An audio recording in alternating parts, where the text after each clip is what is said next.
नमस्कार, मैं हूं सौरभ शर्मा। राहुल गांधी कहते हैं कि उनकी भारत जोड़ो यात्रा पॉलिटिकल नहीं है। इस यात्रा का गोल पॉलिटिक्स या इलेक्शन नहीं है।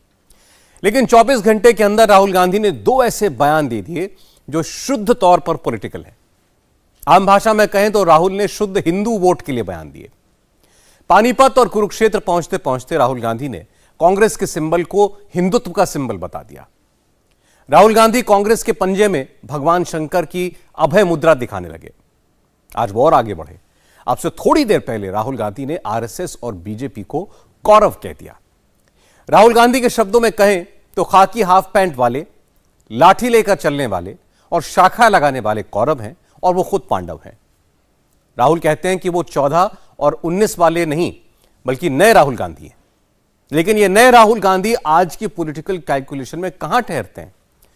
पॉलिटिकल पावर इक्वेशन में नरेंद्र मोदी बहुत आगे हैं और नए राहुल गांधी बहुत पीछे। 350 350 आउट ऑफ 543। 24 के लिए नरेंद्र मोदी ने बहुत बड़ा टारगेट रखा है। 24 में मोदी ही जीतेंगे, इस पर कोई प्रश्न ही नहीं है। सवाल यह है कि मोदी ने जो लक्ष्य निर्धारित किया है क्या वो पूरा होगा, और अगर लक्ष्य पूरा होगा तो कैसे।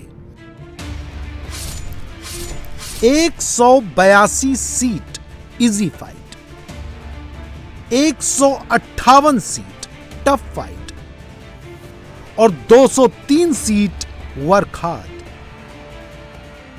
नरेंद्र मोदी की पार्टी ने 24 वाली स्ट्रेटजी बहुत सोच समझकर बनाई है। इस स्ट्रेटजी के मुताबिक काम बांट दिए गए हैं, टीम भेज दी गई है, मंत्रियों का प्रवास शुरू हो गया है, संघ भी काम पर लग गया है।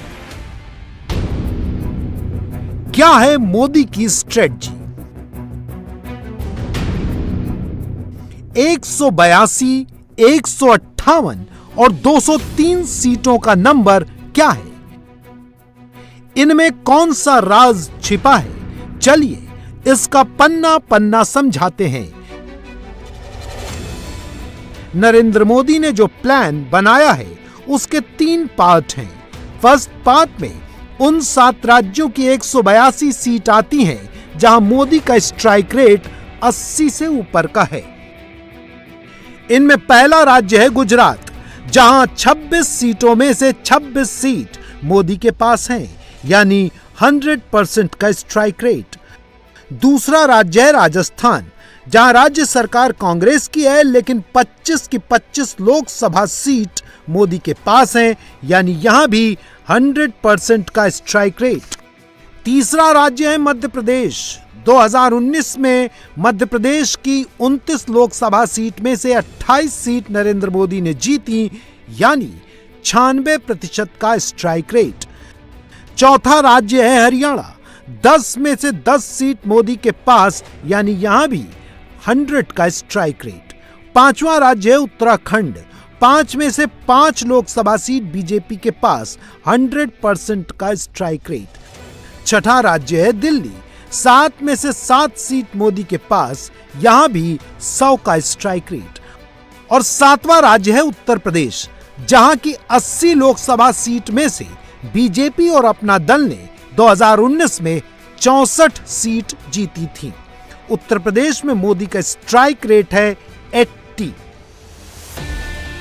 उत्तर, मध्य और पश्चिम भारत के 7 राज्यों में 182 सीटों में से 162 सीट अभी बीजेपी के पास है। 4 साल पहले मोदी के नाम पर जो लहर उठी थी, वैसी ही लहर 2024 में रिपीट कर देना किसी भी पार्टी के लिए यह नामुमकिन लगता है। लेकिन मोदी इसे फिर से मुमकिन कर देंगे, ऐसा विश्वास उनकी पार्टी को है। इन 7 राज्यों में नरेंद्र मोदी ने बीजेपी की मजबूत टीम बनाई है। राहुल गांधी अभी इसी क्षेत्र में है। हरियाणा के कुरुक्षेत्र में कांग्रेस पार्टी राहुल को तपस्वी अवतार में पेश कर रही है। राहुल गांधी आपके दिमाग में है, मैंने मार दिया उसको, वो है ही नहीं। मेरे माइंड में है ही नहीं। गया वो गया। जिस व्यक्ति को आप देख रहे हो वो राहुल गांधी नहीं है, वो आपको दिख रहा है। बात नहीं समझे आप। हिंदू धर्म को पढ़ो, थोड़ा शिव जी को पढ़ो, समझ आ जाएगी बात।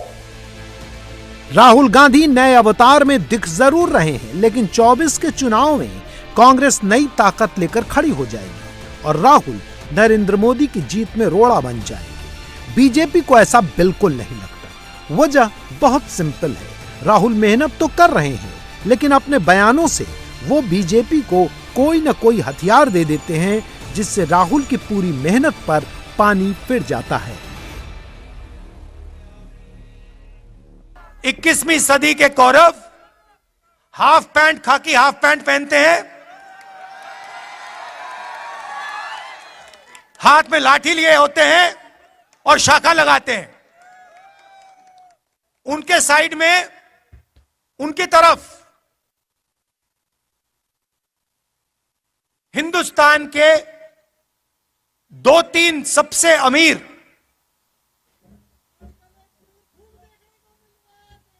अरबपति कौरवों के साथ खड़े हैं। पांडवों ने भी, आप याद रखिए, पांडवों ने भी अन्याय के खिलाफ काम किया था। पांडवों ने भी नफरत के बाजार में मोहब्बत की दुकान खोली थी। राहुल ने तपस्वी और पुजारी का विवाद छेड़ा तो पूरे देश के पुजारी उनसे नाराज हो गए। कांग्रेस अध्यक्ष मल्लिकार्जुन खड़गे राम मंदिर की तारीख बताने पर गृह मंत्री अमित शाह के ऊपर भड़क पड़े थे। खड़गे ने अब मोदी की डेमोक्रेसी को ऑटोक्रेसी बताया है।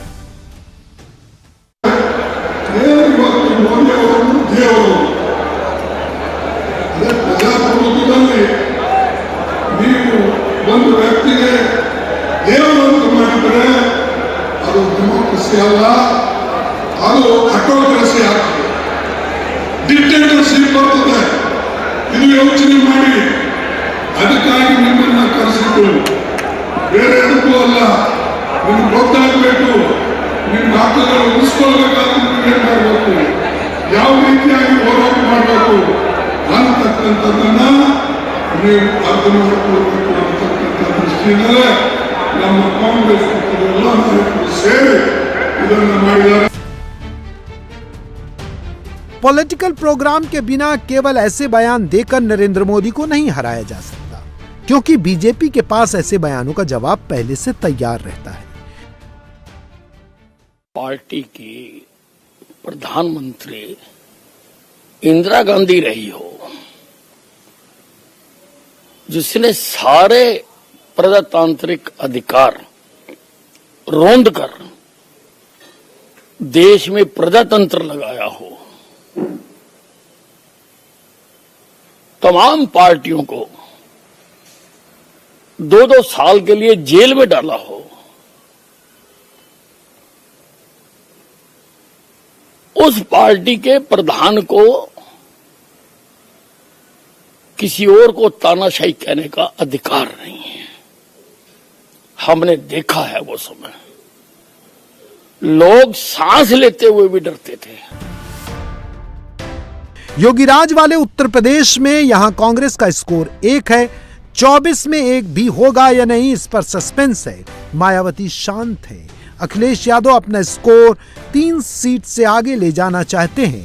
हेडलाइन में बने रहने के लिए वह ऐसे मुद्दे उठा रहे हैं जिसमें खुद उन्हीं की फजीहत हो रही है।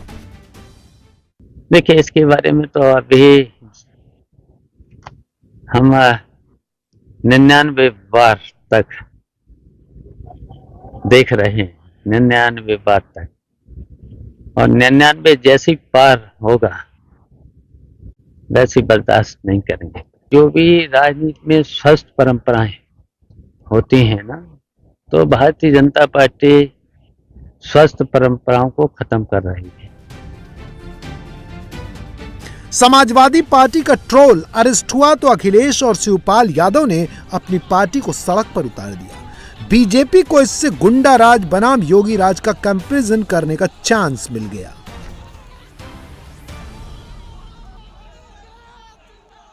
सर, जिस तरीके से कल समाजवादी पार्टी ने अखिलेश यादव के नेतृत्व में प्रदर्शन किया है, वो भी अभद्र टिप्पणी के खिलाफ। समाजवादी पार्टी लगातार अपराधियों के समर्थन में पुष्पित पल्लवित करने के लिए काम करती रहती है, पूरे प्रदेश की जनता जाती है और ये बहुत ही दुखद है। समाजवादी पार्टी ने कहा है कि बीजेपी की भी जो आईटी मीडिया सेल के लोग हैं, उन्होंने भी अभद्र टिप्पणी हमारे खिलाफ की है। हमारी सरकार लगातार कानून का राज और मजबूत कर रही है। ऐसे कोई भी व्यक्ति को हम नहीं छोड़ेंगे जो कानून तोड़ेगा और कानून के तहत कड़ी कार्रवाई होगी। आपसे सवाल ले लेता हूं, अगर राजनीति में इस तरीके की अमर्यादित भाषा आएगी तो कैसे देखें? इसको मैं अच्छा नहीं मानता। 24 के लिए बीजेपी जहां सबसे ज्यादा कॉन्फिडेंट है, उन्हीं राज्यों में एक राज्य है दिल्ली। 14 में 7 में 7, 19 में 7 में 7, क्या 24 में भी यही होगा? दिल्ली में हुए एमसीडी के सबसे ताजा चुनाव में आम आदमी पार्टी को सबसे ज्यादा सीट मिली, लेकिन महीना गुजर गया, मेयर चुनाव का टाइम ओवर हो गया। अब तक दिल्ली को नया मेयर नहीं मिल पाया। जहां भी ऐसी एनआरकी फैलती है, वहां बीजेपी को बेनिफिट होता है। 23 में दिल्ली में कीचड़ कीचड़ हो रहा है, 24 में कमल खिलेगा, ऐसा बीजेपी नेताओं को लगता है।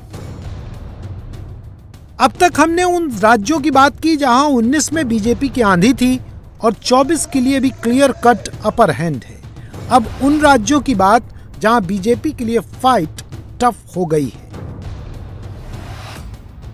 बिहार 40 सीट, महाराष्ट्र 48 सीट, पश्चिम बंगाल 42 सीट, कर्नाटक 28 सीट, 4 राज्यों में कुल 158 सीट। इन 4 राज्यों में 2019 का चुनाव नरेंद्र मोदी के लिए केक वॉक की तरह था। बिहार 40 में 39 सीट एनडीए को मिली थी, जिनमें से 17 सीट अकेले बीजेपी के खाते में आई थी, 16 सीट नीतीश कुमार की पार्टी ने जीती थी और 6 सीट लोक जनशक्ति पार्टी को मिली थी। महाराष्ट्र में 48 में 41 सीट एनडीए को मिली थी, जिनमें 23 सीट बीजेपी और 18 सीट शिवसेना ने जीती।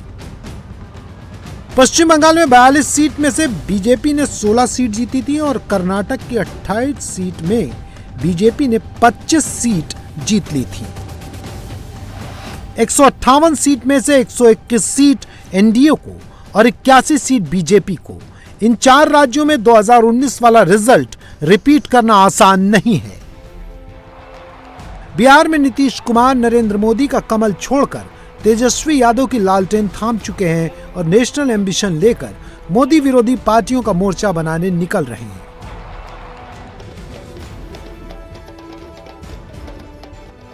महाराष्ट्र में उद्धव ठाकरे एनडीए से अलग होकर एनसीपी और कांग्रेस के खेमे में चले गए हैं, अपनी अपनी ढपली बजा रहे हैं।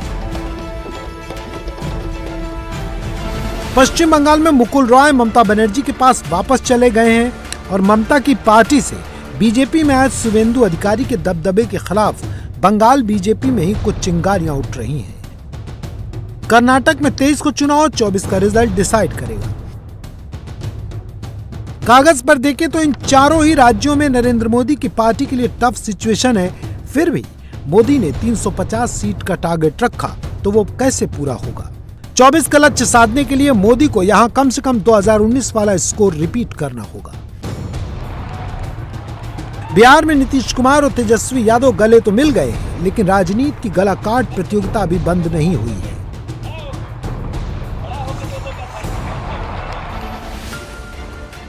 नीतीश कुमार पर पूर्व कृषि मंत्री और जगदानंद सिंह के बेटे सुधाकर सिंह के हमले लगातार जारी हैं। अब आरजेडी के एक और विधायक विजय मंडल ने नीतीश पर ओपन अटैक किया है। तेजस्वी को लोग चाह रहे हैं, तेजस्वी में वो ताकत है, उसमें हौसला है कि बेरोजगारी खत्म करेंगे, किसानों के लिए काम करेंगे, भ्रष्टाचार रोकेंगे, ये तेजस्वी में है। हाँ, और तेजस्वी को अगर तेजस्वी बनते हैं तो निश्चित तौर पर बिहार में परिवर्तन हो। चाहते हैं कि तेजस्वी सीएम? एकदम तेजस्वी को हम चाहते हैं कि सीएम बने। कई नेता ये भी कहते हैं कि जब बातचीत हो रही थी महागठबंधन को लेकर के नीतीश कुमार में और आरजेडी में, तभी ये बात हो गई थी कि कुछ दिनों के बाद सत्ता जो है वो तेजस्वी को सौंप दी जाएगी, तो उसको लेकर आप लोग की उम्मीदें बढ़ी हैं? बढ़ी हैं। हम चाहते हैं कि अब तेजस्वी यादव को कमान मिले। अब मुख्यमंत्री जी देश की यात्रा पर निकले और प्रधानमंत्री के लिए प्रचार करें और बिहार की कमान तेजस्वी को दे। है कि नीतीश कुमार की जो एंटी इनकम्बेंसी है 17 साल की, वो आपके सिर भी आ रही है। निश्चित तौर पर और उसका खमियाजा हमको भुगतना पड़ेगा। नीतीश कुमार और तेजस्वी यादव की ये सूडो फाइट 2024 आते आते रियल फाइट में कन्वर्ट हो सकती है। और माननीय मुख्यमंत्री जी ने साफ तौर पे कहा कि उनकी कोई अपनी व्यक्तिगत कोई इच्छा नहीं है प्रधानमंत्री बनने ने, अब जनता जिसको चाहेगी वो बनाएगी। लेकिन एक बात तो तय है कि हम लोग एक हुए हैं, इससे भाजपा बहुत घबराई हुई है, डरी हुई है। ललन सिंह कहते हैं कि 24 में नीतीश बिहार की 40 में से 20 सीट जीतेंगे और प्रधानमंत्री बनेंगे। प्रधानमंत्री के बनने के लायक नरेंद्र मोदी है कि नीतीश कुमार जी है, ये फैसला आपको करना है। इस बिहार की जनता को आप प्रधानमंत्री बनने के सारे गुण। प्रधानमंत्री इस देश का कौन होता है? प्रधानमंत्री इस देश को किसको होना चाहिए? जिसकी सोच हो, जो सोचे देश को बनाने के लिए, जो सोचे देश कैसे आगे बढ़ेगा, जो सोचे देश के लोगों के प्रति, देशवासियों के आर्थिक उन्नति कैसे होगी, ये सोच जिसका होगा उसको हक है इस देश का प्रधानमंत्री बनने का। उसको यह देश का प्रधानमंत्री रहने का कोई हक नहीं है। तो जो दूसरे का नकल करके योजना लागू करे और अपना पीठ खुद थपथपाने का काम। दावेदारी पेश की जा रही है प्रधानमंत्री पद को लेकर नीतीश कुमार की। निश्चित रूप से मैं दावे के साथ और डंके की चोट पे कहना चाहता हूं कि माननीय बिहार के मुख्यमंत्री नीतीश कुमार जी प्रधानमंत्री के दावेदार अगर बनते हैं तो निश्चित रूप से जनरल वोट जैसे जमानत जब्त होता है उस तरीके से इनके राष्ट्रीय अध्यक्ष का और इनका दोनों का जमानत जब्त हो जाएगा। और पूरे देश के अंदर तो छोड़ दीजिए, बिहार के अंदर फिर कभी हम दोनों भाई मिलेंगे। दो भी सांसद इनको बनने वाला नहीं है। और इस बार तो डायरेक्ट मैं कहता हूं कि ललन सिंह ही सांसद नहीं बनेंगे। बिहार में बीजेपी पर इस बार किसी अलायंस पार्टनर के साथ सीट बांटने का प्रेशर नहीं होगा। वो ज्यादा सीटों पर लड़ेगी तो ज्यादा सीट जीत सकती है। महाराष्ट्र में भी बीजेपी यही लॉजिक देती है। क्या ये लॉजिक चलेगा? महाराष्ट्र में पिछले 24 घंटे में इस तस्वीर की बहुत चर्चा है। शरद पवार और देवेंद्र फडणवीस एक ही गाड़ी में हमसफर बने। क्या वो अब एक ही दिशा में चलेंगे? महाराष्ट्र बीजेपी को अब भी उद्धव ठाकरे से इस बात की शिकायत है कि उन्होंने भगवा कैंप छोड़ दिया और एनसीपी कांग्रेस से मिल गए। बीजेपी और ठाकरे फैमिली के बीच पिछले 12 महीने में जितनी कड़वाहट घुल चुकी है, उसे देखते हुए अगले 12 महीने में उनका साथ आना मुश्किल ही नहीं, नामुमकिन लगता है। कर्नाटक में 28 में 25 जीतने का चैलेंज इतना बड़ा है कि जेपी नड्डा को खुद वहां कैंप करके रहना पड़ रहा है। तो बीजेपी के पास रास्ता क्या है? नरेंद्र मोदी ने वहां स्कोर करने का प्लान बनाया है, जहां अभी तक बीजेपी का स्ट्राइक रेट बहुत कम है।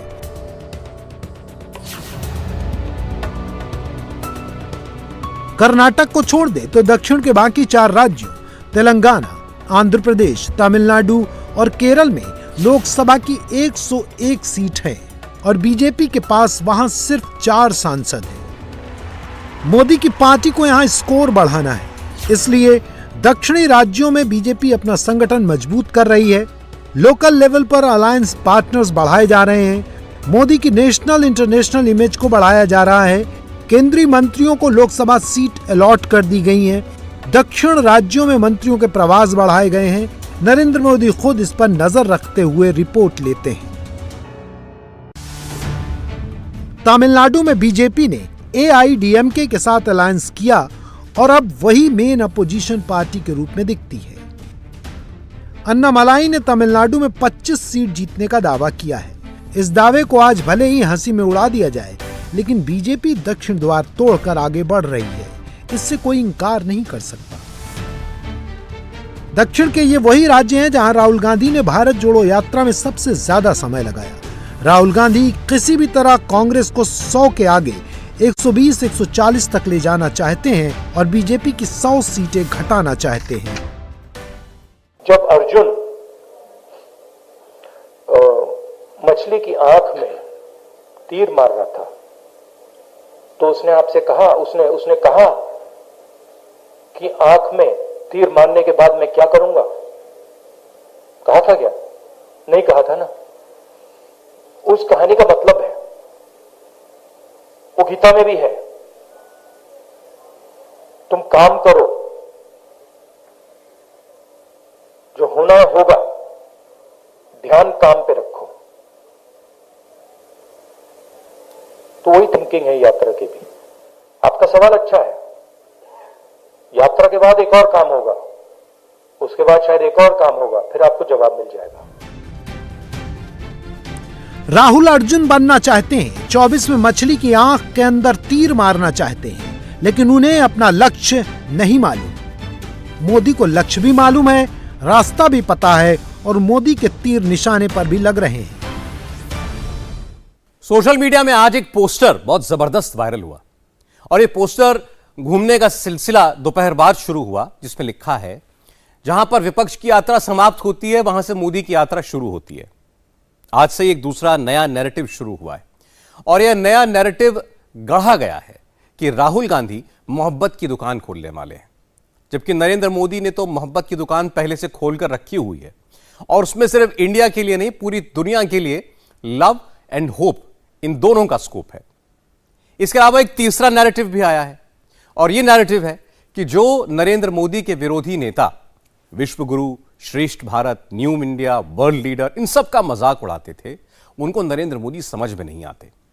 आज नरेंद्र मोदी ने भारतवंशियों को, यानी इंडियन डायस्पोरा के सैकड़ों लोगों के सामने यह क्यों कहा कि यह नया दौर है, और विदेश मंत्री एस जयशंकर ने क्यों कहा था कि नरेंद्र मोदी जैसा कोई बॉस नहीं है, समझते हैं इस रिपोर्ट से। 23 में इंडिया, 24 में मोदी। इस पावर प्ले का पहला चैप्टर शुरू हो गया है। मोदी ने डंके की चोट पर कहा है, हमारी ताकत दुनिया देख रही है। मोदी के दुश्मन कहते हैं भारत विश्व गुरु नहीं बन सकता। अर्थव्यवस्था के नाम पर मोदी को ताना, चीन का टेक्स्ट फिट कर मोदी पर निशाना। मोदी ने भारत को कमजोर कर दिया, जनता को बेहाल कर दिया जैसा फसाना। मोदी के दुश्मन जो कह रहे हैं वो सच है या मोदी को लेकर, इंडिया को लेकर दुनिया जो कह रही है उसमें दम है? इन सुर्खियों से क्लियर है, मोदी विरोधियों का सारा एजेंडा पंक्चर हो गया है। इंडिया की इज्जत घट नहीं रही, बढ़ रही है। मोदी के दुश्मन जिस हिंदुस्तान को कमजोर बता रहे थे, दुनिया तो मोदी के उस न्यू इंडिया को सबसे पावरफुल बता रही है। खबर छप गई है, मोदी इंडिया को लीडिंग ग्लोबल पावर बना रहे हैं। चर्चा शुरू हो गई है, ग्लोबल स्टेज पर न्यू इंडिया का उदय हुआ है। इंडिया तो इंडिपेंडेंट पावर हाउस है, इंडिया तो ग्लोबल सुपर पावर है। ये तो सिर्फ कुछ सैंपल्स हैं। 23 में इंडिया की ताकत बढ़ेगी, भारत ही विश्व गुरु बनेगा और 24 में मोदी ही most accepted, most sought after world leader होंगे। भारत ऐसा क्या कर रहा है जो कोई और नहीं कर पा रहा? हिंदुस्तान को ही सबसे बड़े पावर प्लेयर के तौर पर क्यों देखा जा रहा है? मोदी जो कहते हैं, दुनिया क्यों उसे इतनी गौर से सुनती है? आने वाले दिनों में भारत की ताकत कितनी बढ़ने वाली है? मोदी ने खुद 30 सेकंड में समझाया है कि 23 में क्या होगा, इसका भी हिंट दिया है। 24 में क्या होगा, उसके लिए भी अगले 15 महीने वाला कैलेंडर अभी से लॉन्च कर दिया है। लोग जानना चाहते हैं कि भारत की स्पीड क्या है, स्केल क्या है, भारत का फ्यूचर क्या है। हमारी ताकत दुनिया देख रही है। वैश्विक मंच पर आज भारत की आवाज, भारत का संदेश, भारत की कही बात एक अलग ही मायने रखती है। भारत की ये बढ़ती है ताकत आने वाले दिनों में और ज्यादा बढ़ने वाली है। मोदी 70 देशों में बसे 3,500 राष्ट्रदूतों को इंदौर बुलाते हैं, प्रवासी भारतीय दिवस मनाते हैं, इंडियन ओरिजिन के गयाना के राष्ट्रपति इरफान अली को चीफ गेस्ट बनाते हैं, साउथ अमेरिकन देश सूरीनाम के राष्ट्रपति और इंडियन ओरिजिन के चंद्रिका प्रसाद संतोखी को इनवाइट करते हैं, तो वो दोनों भी कैमरे पर आकर यही बताते हैं कि मोदी ने कैसे हिंदुस्तान का नक्शा बदल दिया, दुनिया को कैसे एक नया नजरिया दिया, इंडिया को कैसे ग्लोबल प्लेयर बनाया। नमस्कार महोदय, भारत की प्रधानमंत्री, आपको हृदय से मेरा नमस्कार और प्रणाम। Today, Guyana pursues similar ideals like Prime Minister Sri Narendra Modi. As President, I find commonality in the philosophy, Sabka Saath, Sabka Vikas, Sabka Vishwas, which is bringing everyone together, pursuing growth and development, and winning and building trust for everyone. Good governance with strong leadership that you are demonstrating. ये G20 leaders की summit से पहले का mega event है जिसमें nationalism वाला flavour है और इसीलिए मोदी ने विदेश में रहने वाले प्रवासी भारतीयों को अभी से आगे का टास्क सौंप दिया है।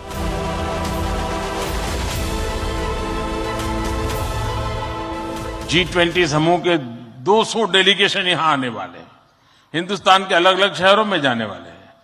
वापस जाने के बाद वहां पर रहने वाले प्रवासी भारतीय उनको बुलाएं, भारत में गए थे तो कैसा रहा, उनके अनुभव सुने। मैं समझता हूं कि उनके साथ हमारे बंधन को और मजबूत करने के लिए अवसर बन जाएगा। मैं आप सभी को, सभी प्रवासी भारतीयों को विदेशी धरती पर भारत का राष्ट्रदूत, ब्रांड एम्बेसडर कहता हूं। सरकारी व्यवस्था में राजदूत होते हैं, भारत की महान विरासत में आप राष्ट्रदूत होते हैं।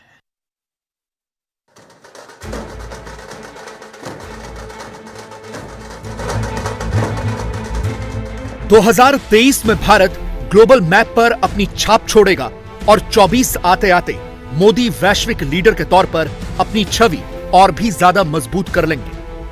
ऐसा अनुमान क्यों लगाया जा रहा है, पहले इसे कुछ फैक्ट से समझिए। आने वाले दिनों में भारत दुनिया की चौथी सबसे बड़ी अर्थव्यवस्था बन जाएगा। 2027 तक जर्मनी को पीछे छोड़ देगा, यानी अगले 4 साल में दुनिया की 4 टॉप इकोनॉमी में 3 देश चीन, जापान और इंडिया इंडो पैसिफिक रीजन से होंगे, जबकि 2030 तक भारत 1 पॉइंट ऊपर आकर दुनिया में तीसरे नंबर का इकोनॉमिक पावर बन जाएगा।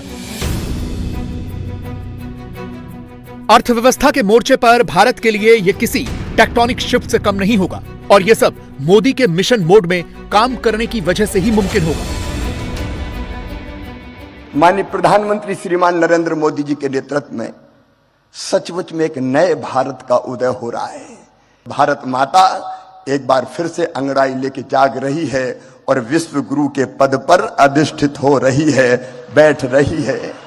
एक नरेंद्र ने कहा था और दूसरे नरेंद्र के रूप में आज सचमुच में प्रधानमंत्री नरेंद्र भाई के नेतृत्व में ये हो रहा है। पश्चिमी देश और रूस से अगर कोई कह सकता है तो वो केवल नरेंद्र मोदी जी के युद्ध नहीं, शांति चाहिए। 23 के सबसे बड़े पावर प्लेयर के तौर पर हिंदुस्तान कैसे आगे बढ़ रहा है, इसे 5 पॉइंट से समझने की जरूरत है। नंबर 1 है सांस्कृतिक और राष्ट्रवादी देश के तौर पर भारत का पुनर्जागरण। चीन, जापान और रूस जैसे देशों ने राष्ट्रवाद को प्रमुखता देकर खुद को मेजर ग्लोबल पावर के तौर पर स्टैब्लिश किया। ठीक इसी तरह 21वीं सदी में नए भारत का उदय हो रहा है। राष्ट्रवाद इसमें एक अहम फैक्टर है। इस वक्त देश में कल्चरल रिवाइवल हो रहा है और सबसे बड़ी बात ये कि लोग नेशनलिज्म को अपने प्राइड से जोड़कर देख रहे हैं। देखिए, ये इनिशिएटिव भारत सरकार का था। प्राइम मिनिस्टर मोदी का मैंडेट बड़ा क्लियर था कि हर हिंदुस्तानी नागरिक जो यूक्रेन में फंसा हुआ है उनको सही सलामत उनके घर पहुंचा दिया जाए। यूरोपियंस तो बहुत चक्के थे कि आपकी गवर्नमेंट, आपकी सरकार इतनी पैशनेट है आपके देशवासियों के लिए। हमने कहा यस, एंड नॉट ओनली उन्होंने ये चीज देखी कि कितनी पैशनेट है, बिकॉज मुझे नहीं लगता कि और कोई सरकार और कोई गवर्नमेंट ने इतना जबरदस्त इनिशिएटिव लिया इवैक्यूएशन का। इनफैक्ट ऑन द कॉन्ट्ररी हमारे पास अलग अलग नेशनल्स के बच्चे हैं, बांग्लादेश, सऊदी अरेबिया, यूक्रेन वाले भी आए कि हमें आप प्लीज इंडिया ले जाइए, क्या हम आपकी होटल में रह सकते हैं, क्या हम आपकी होटल में खा सकते हैं। तो भारत सरकार से बहुत क्लियर वो भी था इंस्ट्रक्शन कि कोई हमारे दरवाजे पे आवे तो हम नॉट ओनली हमारे बच्चों की बट हम सबकी मदद करेंगे। पॉइंट नंबर 2 है भारत का इकोनॉमिक जायंट के तौर पर उभर कर सामने आना। इसमें डिजिटल इकोनॉमी का बहुत बड़ा रोल है। एनपीसीआई के आंकड़ों के मुताबिक सिर्फ दिसंबर 2022 में भारत में 12,82,000 करोड़ रुपए के यूपीआई ट्रांजैक्शन हुए हैं। एक अनुमान के मुताबिक 2031 तक भारत की जीडीपी 280 लाख करोड़ रुपए से बढ़कर 620 लाख करोड़ की हो जाएगी। प्रति व्यक्ति आय भी करीब 1,60,000 रुपए से बढ़कर 4 लाख रुपए से ज्यादा हो जाएगी। ग्लोबल पावर बनने के लिए इकोनॉमिक राइज का होना जरूरी है और भारत इस मोर्चे पर फुल स्पीड से चल रहा है। भारत की जो छवि है इतनी ज्यादा बदल चुकी है वहाँ पर कि लोग एक्सपेक्ट करते हैं इंडिया अब आगे क्या करेगा। बहुत फर्क पड़ा है। मोदी जी के आने से लोगों को लगने लगा है कि India has no boundaries, is growing so much in cleanliness, everything. आप देखिए कितना हम लोग आके सरप्राइज हो गए कि इंडिया इतना साफ हो सकता है। मोदी जी नहीं आते तो ये बदलाव नहीं आता। आपको लगता है? बिल्कुल। भारत को सबसे बड़ा पावर प्लेयर बनाने वाला तीसरा फैक्टर है भारत की इंडिपेंडेंट और चालाक कूटनीति। मोदी की विदेश नीति का फंडा क्लियर है, इंडिया का सेल्फ इंटरेस्ट फर्स्ट, बाकी बाद में। भारत कमजोर देशों की आवाज भी उठाता है और खुद को ताकतवर देश समझने वाली ताकतों को हद में रहना भी सिखाता है।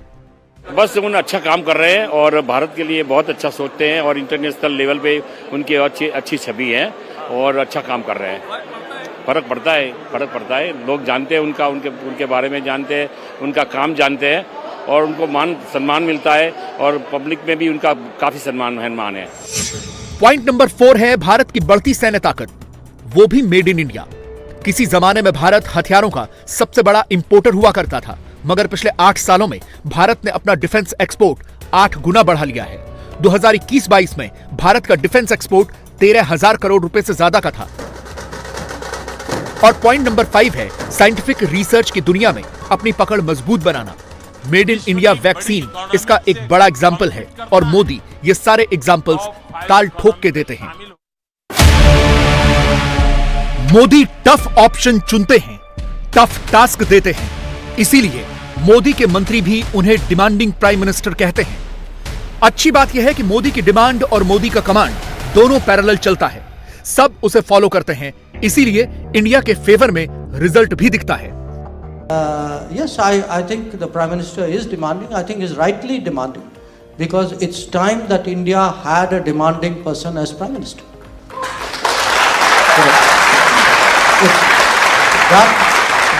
That is the only way. You know, I mean, look, we have kicked so many problems down the road. We have taken so many soft options. It's always the convenience of the day. Today, I can honestly say that it's not, often decisions are made which may not be so easily popular at that moment. But they are very sound governance decisions, including during COVID. So, it's tough to work for a demanding boss, but at the end of the day, you actually, if you feel that's the kind of person the country needs, I think you're willing to do whatever you have to do at that time.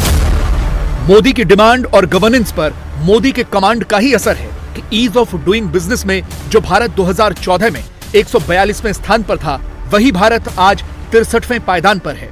Bharat की global innovation index ranking 2015 में 81 थी, आज 46 है। Scientific publication में जो भारत 2010 में 7वें पायदान पर था, वही आज तीसरे नंबर पर है। यह मोदी की नीतियों का ही असर है कि न सिर्फ वैश्विक मंच पर भारत की धाक बढ़ी है, बल्कि विदेशों में रहने वाले प्रवासी भारतीयों के लिए भी 7 समंदर पार कई गुना सम्मान बढ़ा है। और सबसे बड़े ग्लोबल प्लेयर के तौर पर उभर रहे भारत को लेकर, मोदी की लीडरशिप को लेकर दुनिया क्या सोचती है, ये प्रवासी भारतीयों से बेहतर भला कौन बता सकता है। अब कभी भी कहीं भी लोग हमसे मिलते हैं, सबसे बड़ी बात they talk about Modi, they talk about India, and this I can see in their eyes the respect for you which I never saw before. पहले ऐसा नहीं था। ऐसा क्यों, आपको क्यों लगता है पहले इज्जत नहीं था इंडिया का? Because India was treated as a third world country, no more. अब नहीं? नो। अच्छा। India is treated as a forward running top countries in the world, and it's all due to our great Prime Minister, Honorable Prime Minister Modi ji, and it connected entire world. और सबसे अच्छी बात उनकी मुझे ये लगती है, वो सबके लिए सोचते हैं, सबका साथ सबका विकास। मोदी का इम्पैक्ट तो होगा ही, क्योंकि वो हमारे भाई सुप्रीम लीडर हैं। प्राइम मिनिस्टर को वहाँ पे सबसे जो टॉप लीडरशिप बोला जाता है, तो उसका जो पॉलिसीज होती है उसका इफेक्ट दिखता है। Modi ji as a person में भी is like taking the credit, but there is a big team behind him, right? तो ये काफी लोगों का और खासकर जो पॉलिसीज है उनका मुझे ज्यादा असर दिखता है, और मोदी जी वो काम खूबी से कर रहे हैं, तो जरूर उनका भी काफी बड़ा योगदान है। मोदी प्रवासी भारतीय सम्मेलन के लिए इंदौर को ऐसे ही सेलेक्ट नहीं करते। ग्लोबल स्टेज पर G20 की अध्यक्षता के साल में भारत के नए दौर का एग्जाम्पल इंदौर में खड़े होकर देते हैं। इशारों में कहते हैं, जैसे इंदौर समय से आगे चलता है, वैसे ही इंडिया भी चलने लगा है। लोग कहते हैं कि इंदौर एक शहर है, लेकिन मैं कहता हूं इंदौर एक दौर है। ये वो दौर है जो समय से आगे चलता है, फिर भी विरासत को समेटे रहता है। खाने पीने के लिए अपन इंदौर, अपन का इंदौर,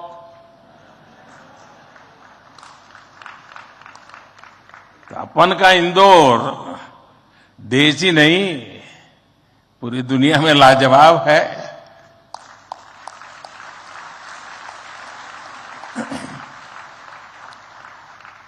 इंदौरी नमकीन का स्वाद, यहाँ के लोगों के, यहाँ पर जो पोहे का पैशन है, साबूदाने की खिचड़ी, कचौरी, समोसे, शिकंजी, जिसने भी इसे देखा उसके मुंह का पानी नहीं रुका, और जिसने इन्हें चखा उसने कहीं और मुड़कर नहीं देखा। एक ऐसा वक्त जब चीन में उथल पुथल है। जिनपिंग टीवी पर तो आ रहे हैं, मगर देश नहीं संभाल पा रहे। पाकिस्तान दाने दाने को मोहताज है। इन दोनों ही देशों में गृहयुद्ध जैसे हालात हैं। जिनपिंग ढलान पर हैं और पाकिस्तान कंगाल होने की कगार पर है। वैसे वक्त में भी पाकिस्तान जैसे देश में इंडिया का ही एग्जाम्पल दिया जा रहा है। मोदी की ही बात की जा रही है। इंडिया टीवी हर वक्त हर जगह डाउनलोड करने के लिए सर्च करें India TV news Google play store या ऐप स्टोर पर।